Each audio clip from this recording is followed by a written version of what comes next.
Hello everybody, I am doctor Shweta Kate. I am psychotherapist and counsellor. आज मी तुम्हाला एक प्रश्न विचारते. मन अस्वस्थ राहते का? तर हे 5 गोष्टी नक्की करा. सकाळी उठल्यानंतर 5 मिनिटं डीप ब्रीदिंग करा, म्हणजेच खोल श्वास घ्या. तुमचं मन शांत होईल. दुसरी गोष्ट, ओव्हर थिंकिंग कमी करा. ही सतत विचार करण्याची सवय ही कमी केलीच पाहिजे, कारण आपल्याला हे मान्य करायला पाहिजे सगळीच गोष्टी आपल्या कंट्रोलमध्ये नसतात. तिसरी गोष्ट, स्क्रीन टाइम कमी करा. लहान असू नाही तर मोठे असू, सगळ्यांच्या हातात आजकाल मोबाईल असतो.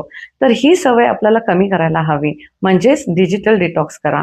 चौथी गोष्ट, ग्रॅटिट्यूडची सवय लावा. रोज 3 अशा गोष्टी लिहा ज्याचे तुम्ही थँकफुल आहात, कृतज्ञ आहात. ह्यामुळे काय होतं, निगेटिव्ह थॉट्स कमी होतात.